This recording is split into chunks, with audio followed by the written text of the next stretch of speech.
आप ये कहना चाह रहे हैं कि इनके पैसों पे मेरी नजर है, मैं इनका खा रही हूँ? सैफी से ज्यादा ख्याल रखती हूँ इन दो बच्चियों का, इनके लाड उठाती हूँ सिर्फ इसीलिए कि इनको अपनी सगी माँ की कमी महसूस ना हो। और आप हैं कि आखिर है ना ये लोग पराए, अगर मेरे अपने होते ना तो ये सब कुछ लाके मेरे कदमों में लाके रख देते। अकाउंट खुलवा लेना और ये चेक उसमें डिपॉजिट करवा देना, इसकी वैलिडिटी 6 महीने तक। इतनी भागम दौड़ करने की क्या जरूरत है? जब मेरा है अकाउंट तो आप मेरे अकाउंट में डिपॉजिट करा दें, एक ही बात है। जी अंकल ठीक है, आप ताई अम्मी के अकाउंट में डलवा दें। ठीक है बेटा, अगर आप लोगों को कोई एतराज नहीं है तो मैं इंश्योरेंस कंपनी वालों से बात कर लूंगा, ऐसा पॉसिबल है।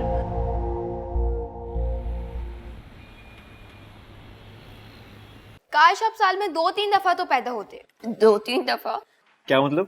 हाँ ना, अगर ये 2-3 दफा पैदा होते तो ट्रीट ज्यादा मिलती ना। सही बात है, लेकिन बिल तो तुम्हें देना पड़ता ना, जैसे आज दोगी। ये ट्रीट इनकी तरफ से नहीं है। मेरी नहीं, तुम्हारी ट्रीट है। अब अच्छा बिल्ली, खाना खाओ अपना, मेरी ट्रीट है। बल्कि और भी कुछ मंगवा रहे हैं तो मंगवा लो। नहीं बस इतना। नाहिद, अरे भाई नाहिद, जी कहाँ हो? बच्चे कहाँ हैं? वो सैफी की आज बर्थडे है ना, तो अपनी बहनों को ट्रीट देने के लिए गया है। हाँ आज तो साहबजादे की सालगिरह है, चलो अच्छा है, बच्चे एंजॉय कर लें। हाँ सालगिरह तो है, लेकिन उसके साथ साथ एक और बात भी है। वो क्या? सरप्राइज। ये क्या है? कलीम, आज अल्लाह ताला ने मेरी दुआ को सुन लिया है। हमारा अपना जाती घर। मैं आपको बता नहीं सकती हूँ कि मैं कितनी खुश हूँ। अब मैं अपनी पसंद से अपना घर बनवाऊंगी, और वो भी अपनी मर्जी के आर्किटेक्ट से। हाँ तुम भी अपने धुन की पक्की हो, वैसे जिस चीज की ठान ली वो करके ही छोड़ती हो। इसीलिए तो अल्लाह ने आज ये दिन दिखाया है। बस आप जल्दी से इस पे कंस्ट्रक्शन स्टार्ट करवाएं। वैसे मुझे डर है एक बात, अगर समिया और रुबाब को ये पता चल गया कि उनकी प्रॉपर्टी को बेच के हम ये सब कर, तो क्या हो जाएगा? बिला वजह आप इतना ना सोचा करें। जितनी लिमिट में आपने मुझे रखा है ना, अगर उनको रखा होता तो आज ये बातें ना हो रही होती। और वैसे भी कलीम, इतनी तो उनकी मजाल नहीं है कि वो हमसे सवाल करें, और अगर उन्हें कुछ पूछ भी लिया ना तो ऐसी डांट खिलाऊंगी चुप करके बैठ जाएंगी। इतनी टेंशन लेने की जरूरत नहीं है आपको। आपको पता है मैं आज कितनी खुश हूँ अपने घर के लिए। इसकी बातें करें आप, इसकी कंस्ट्रक्शन स्टार्ट करवाएं। देखते हैं।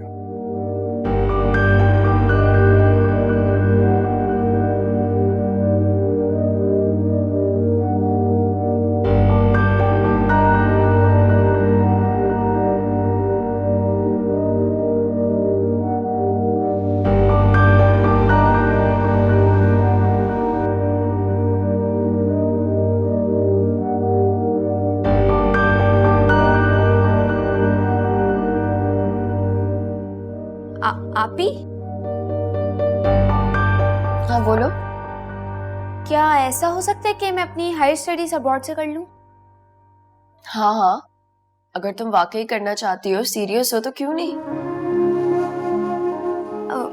मैं इस बारे में ना काफी टाइम से सोच रही थी, और मैंने इस चीज के लिए सारी इंफॉर्मेशन ले ली है। मैं बाहर से पढ़ना चाहती हूँ। तुम जैसा चाहती हो वैसा ही होगा। लेकिन ताया अबू मान जाएंगे? बहुत पैसे लगेंगे ना? पैसों की तुम फिक्र मत करो, वो इंतजाम हो जाएगा। पापा ने इसी वक्त के लिए हमारे लिए इतना सब कुछ किया था। और सबसे खुशी की बात तो यह है कि तुम पापा की ख्वाहिश पूरे करना चाहती हो।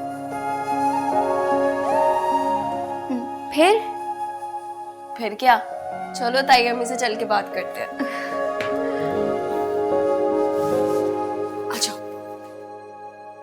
कितनी अच्छी सोच है तुम लोगों की। काश ऐसा हो जाए। लेकिन क्यों ताई अम्मी, ऐसा क्यों नहीं हो सकता?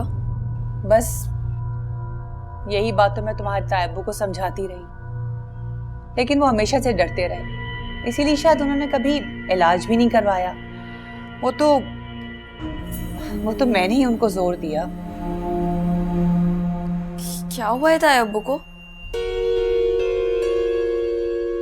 तुम तीनों को कभी उन्होंने बताया ही नहीं। कितनी सारी परेशानियां हैं जो वो अपने सर पर लेके घूमते हैं। बिजनेस में लॉस हुआ, लोगों ने उनके साथ फ्रॉड किया, बस यही सारी बातों का सदमा उन्होंने दिल पे लगा लिया। और हमेशा मुझे यही कहते थे कि मैं फायजा और शाहिद को क्या मुंह दिखाऊंगा। सब कुछ तो बर्बाद हो गया। लेकिन इसमें ताया अब्बू का तो कोई कसूर नहीं है। हाँ, अरे भाई, मैंने भी यही कहा कि इसमें आपका क्या कसूर। अगर सामने वाला फ्रॉडिया निकला तो आपने तो पूरा बिजनेस संभाला। आपकी नीयत तो अच्छी थी ना, लेकिन बस। तो वो बंदा पकड़ा नहीं गया? अरे क्या खाक पकड़ा गया? वो तो मुल्क छोड़ के ही चला गया। मुल्क छोड़ के क्या गया, बल्कि मेरी घर की पूरी खुशियां ही ले गया। बस उसके बाद तुम्हारे ताया बहुत बीमार रहने लगे।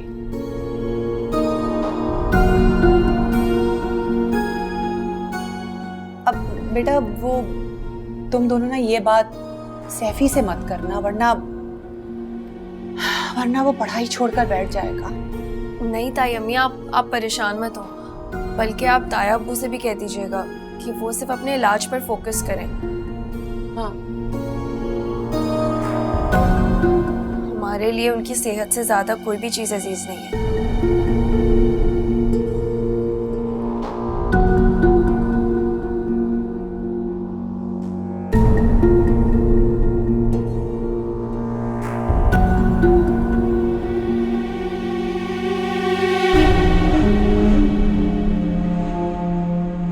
इसका मतलब मैं बाहर पढ़ने नहीं जा सकती।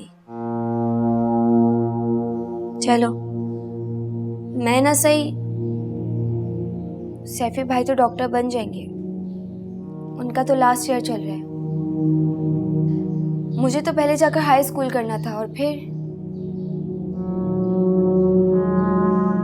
मेडिकल के एडमिशन के लिए अप्लाई। तुम जाओगी, जरूर जाओगी। कैसे आप ही? आप हालात नहीं देख रही? हम अपना घर बेच देंगे। घर? वो तो अम्मी अब्बू की आखिरी निशानी है। उनकी निशानियां मैं और तुम हैं। उनके वो अरमान है जो हम पूरे करेंगे। तुम डॉक्टर बन जाओगी। मामा पापा के लिए इससे ज्यादा क्या खुशी हो सकती है? और उसके लिए मैं कुछ भी कर गुजरने के लिए तैयार हूँ। बस प्लीज तुम परेशान मत हो। तुम जो चाहती हो, जैसा चाहती हो, जहां भी पढ़ना चाहती हो, वही सब कुछ होगा। समझी? आप कितनी अच्छी हैं यार अपनी। तुम भी तो कितनी अच्छी हो सब। अब तैयारी शुरू कर दो अपनी, जल्दी से।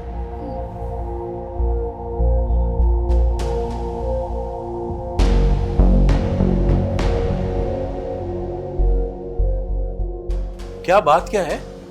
क्यों बुलाया इतनी इमरजेंसी में मुझे? सब खैरियत तो है? वो जो आपकी दो मीस्तियां भतीजियां हैं ना, पता है कि क्या बोल रही थी? क्या?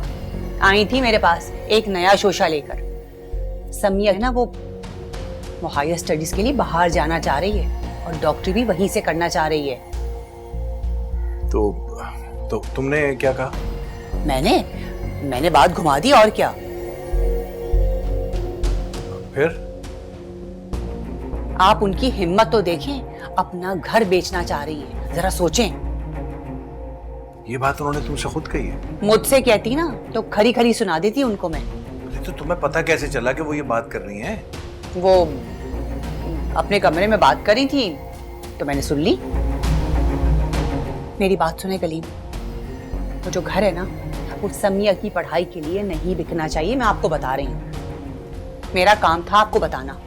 अब आगे क्या करना है वो आपने सोचना है। उन लड़कियों पे सख्ती करते हैं या उनको डांटते हैं, ये आपका काम है। लेकिन उसकी पढ़ाई के लिए वो घर नहीं बिकना चाहिए। इसी बात का डर था मुझे। अरे क्या डर, कौन सा डर? उनकी औकात ही क्या है कि हम उनके सामने डरेंगे? देखिए कलीम, वो घर बिकेगा तो मेरे घर की कंस्ट्रक्शन शुरू होगी। समिया की पढ़ाई बिल्कुल जरूरी नहीं है, समझ लें इस बात को।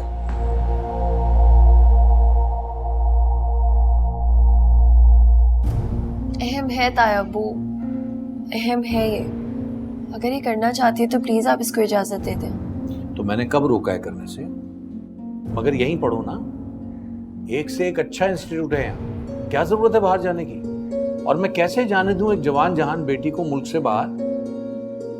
ताया अबू, अगर यही मसला है तो आप टेंशन नहीं लें। मेरी एक फ्रेंड है, उसकी फैमिली यहाँ से मूव कर गई है, तो मैं उनके साथ रह सकती हूँ। बहुत अच्छे बेटा। मतलब कैसे मुमकिन है कि मैं अपनी बेटी को एक ऐसे घर में रहने के लिए भेज दूं जिन्हें ना मैं जानता हूं ना पहचानता हूं? और कोई बात नहीं सुनना चाहता मैं, यहीं पढ़ो। ताया अब्बू, हम सब जानते हैं बिजनेस का लॉस, फ्रॉड, आपकी तबीयत, इसी वजह से हम आप पे बोझ नहीं बनना चाहते। मैंने फैसला किया है कि हम ये घर बेच देंगे। नहीं, बिल्कुल भी नहीं, हरगिज नहीं। लेकिन क्यों ताई अम्मी?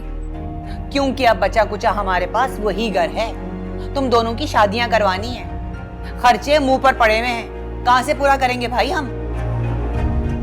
हम दोनों शादी नहीं करेंगे। तो क्या तुम दोनों को हमें सारी जिंदगी घर पे नहीं बिठाना है? हम पे भी बहुत सारी जिम्मेदारियां हैं। अपने घर जाओ ताकि हम भी सुख का सांस लें। और वैसे भी जब से तुम इस घर में आई हो, तुम्हारे ताया गहरी नींद नहीं सो सके हैं। और ये चीजों को बेचकर इतने पैसे पढ़ाई में लगाने का कोई मकसद नहीं बनता। ताया अब्बू, बिजनेस में लॉस हुआ, हमने कुछ नहीं कहा। हमारे इंश्योरेंस के पैसे डूब गए, उस वक्त भी हमने एक लफ्ज नहीं कहा, क्योंकि आप परेशान थे, टेंशन में थे। हमने कुछ नहीं कहा। तो क्या आज अपने ताया अब्बू को खरी खरी सुनाने का इरादा है? नहीं ताई अम्मी, मैं ऐसा सोच भी नहीं सकती। मैं तो बस इतना कहना चाह रही हूँ कि मैंने अपनी पढ़ाई में कॉम्प्रोमाइज कर लिया, लेकिन मैं इसकी पढ़ाई में कॉम्प्रोमाइज नहीं करना चाहती। सुन लें, आज आपकी भतीजियां इतनी बड़ी हो गई हैं कि जिंदगी के फैसले आपको सुना रही हैं। मिल गया आपको सिला। इस दिन के लिए पाल पोस के बड़ा किया था आपने। मेरे मरे हुए भाई की बच्चियां, मेरे मरे हुए भाई की बच्चियां आज खड़ी हो गई ना आपके मुंह को। ऐसी कोई बात नहीं है ताई अम्मी। बेटा, आज तुम्हारे माँ बाप जिंदा होते तो क्या उनके साथ भी इसी तरह बहस करती? अगर वो जिंदा होते तो शायद हमें उनसे बहस करने की जरूरत भी नहीं पड़ती। हमारी बात खुद ही समझ जाते। लो जी, फेर दिया ना पानी आज आपकी भतीजियों ने आपके किए कराए पे। भाई आप ही सुन सकते हैं इनके दबे हुए ताने, ये गिले शिकवे और ये नाशुक्रापन, मैं नहीं। ताया अब्बू, बस अब एक लफ्ज और नहीं। जो कह दिया सो कह दिया। यहीं पढ़ना है तो पढ़ो, वरना छोड़ दो अपनी पढ़ाई।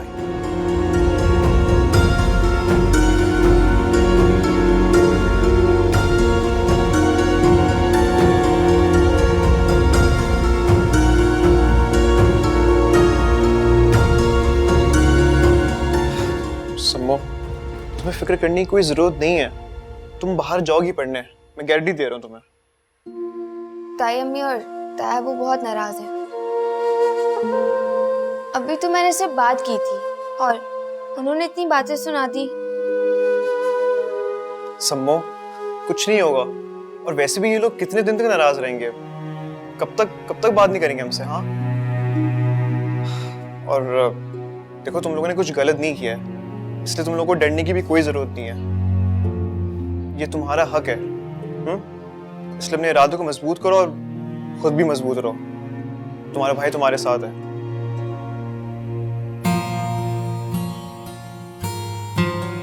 लेकिन घर कैसे बिकेगा? वो सब मैं देख लूंगा, मैं सारे अरेंजमेंट्स कर लूंगा, बस तुम इसकी तैयारी करो बच्ची। थैंक यू सो मच भाई।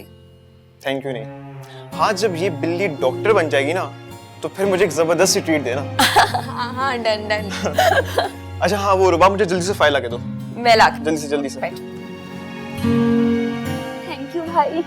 मसला नहीं, अच्छे से पढ़ना। हाँ तुम्हें शर्म नहीं आई माँ बाप की नाफरमानी करते हुए? मामा मैंने कोई नाफरमानी नहीं की आपकी। तो वो घर किसकी इजाजत से बेचा है तुमने? उस घर के मालिक की इजाजत से। क्या? जी मामा, वो घर रुबाब और समिया का है ना, तो आप क्यों मना कर रही हैं फिर? क्योंकि हम तुम्हारे बड़े हैं, अच्छा बुरा बेहतर समझते हैं। किसका मामा? सिर्फ अपना अच्छा, अपना बुरा? मामा आज तक वो आप दोनों के एहतराम में कुछ भी नहीं बोली। अब आप लोगों को क्या लगता है कि इन दोनों को कुछ भी नहीं पता? अगर वो घर बेचकर आगे पढ़ना चाहती हैं तो उसमें क्या मसला है? और आप क्यों उनके रास्ते में दीवार बन रही हैं? आप देख रहे हैं किस तरह हमारे सामने खड़े होकर हमसे जबान चला रहा है। मामा मैं हक तलफी के आगे खड़ा हुआ हूँ, ना इंसाफी के आड़े आए। अब तो प्लीज बस कर दें आप। अरे क्या बस कर दे, बस कर दे? क्या उल्टी सीधी बातें कर रहे हो तुम मुझसे? मामा मैं बचपन से देख रहा हूँ, हर चीज हर बात पर आपका रवैया, आपने उनकी तमाम रकम, उनका हक, उनके इख्तियारात सब छीन लिए ताकि वो आपके सामने कुछ बोल ही ना सके। सैफी, छोटा था, नहीं समझ सका, लेकिन अब मैं खामोश नहीं रहूंगा। आपने उनके हक पर अपना हक कैसे समझ लिया? क्या उन्होंने आपको इजाजत दी थी? क्या उन्होंने आपसे पूछा था? और मामा आप अगर पूछती तो वो शायद कभी मना भी ना करती, लेकिन अपनी ख्वाहिशात की तकमील आप दोनों उन यतीमों के माल से करते रहे। और जब वो अपनी जायज़ मांग लेकर खड़ी हुई हैं तो आपने उनको धुतकार ही दिया। मामा पालने पोसने का एहसान जता रही हैं, अब मुआवजा मांग रही हैं। चुप हो जाओ सैफी। मामा अल्लाह ताला तो हर जी रूह को रिस्क पहुंचाने के वसीले बनाते हैं, और जिन हालात में रुबाब और समिया हमारे घर आई थी, हम उनके लिए नहीं बल्कि वो हमारे लिए वसीला बनी है। हमारे हालात उन दोनों की वजह से बदले, हमें तो उनका एहसान मंद होना चाहिए, और आप उन्हें एहसान फरामोश कह रही हैं। मामा प्लीज थम जाएं, अभी भी वक्त है। अपनी ख्वाहिशात की हविस में कहीं दोस्त के दरवाजे के पास न खड़ी हो जाएं आप, क्योंकि यतीम की आह तो अर्श भी हिला देती है।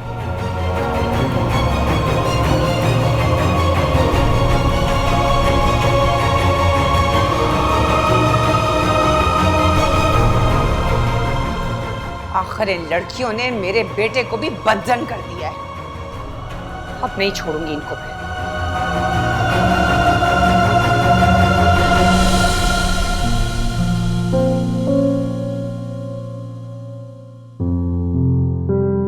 आपको इतना सब कुछ नहीं कहना चाहिए था। जैसे भी हैं हमारे बड़े हैं। बिल्कुल मैं जानता हूँ, लेकिन अच्छा, तो तुम दोनों इतने बड़े हो गए हो कि अपनी जिंदगी के फैसले खुद कर सको? हाँ, तो इसका तो ये मतलब है कि फिर तुम दोनों को हमारी जरूरत ही नहीं है। तो फिर एक काम करते हैं ना, तुम दोनों अपना बोरिया बिस्तरा बांधो और निकलो यहां से। मामा चुप कर जाओ तुम। मामा आप अभी नहीं समझ रही हैं। तुम मुझे समझाओगे, और वो भी इनकी खातिर? मेरे सामने खड़े होगे तुम अब? मामा मेरी क्या मजाल कि मैं आपके सामने खड़ा हूँ। मैं तो बस आप लोगों को बचाने की कोशिश कर रहा हूँ, उस पछतावे से जो आप लोगों को बाद में ना हो। और मुझे कोई पछतावा नहीं है। इन दोनों एहसान फरामोशों को पालने से तो बेहतर था कि मैं कोई जानवर पाल लेती। कम से कम वो मेरा एहसान तो रखते। मामा मुझे बहुत अफसोस हो रहा है, ये दोनों बेचारी तो आपके सामने कुछ बोलती ही नहीं है। आपके एहतराम में एक लफ्ज भी नहीं बोलेंगी, लेकिन आप है कि हाँ, मुझे अब इनकी मजीद शक्लें नहीं देखनी है। इनको निकालो यहां से। अरे तुम दोनों को अभी पता ही क्या है कि बाहर जमाना क्या है। नोच खाते हैं यहाँ लोग। माजरत के साथ, ये तो हमने देख लिया है। इससे पहले खुदा के सामने मिले, मैंने और समिया ने आप लोगों को खाया पिया माफ किया, और आप लोग भी हमारा कहा सुना माफ कर दीजिएगा। खुदा के सामने खड़े होने की तो बहुत बात की बात है, अभी जरा बाहर तो निकलो, तुम लोग को लग पता जाएगा। अरे पाँव में गिरकर ना माफी मांगोगे तुम दोनों। हमारे माशरे में अकेली लड़की का मर्द वो हाल करते हैं कि मामा, जब बहनों के सर पर भाई मौजूद हो तो क्या मजाल किसी मर्द की नजर डाले।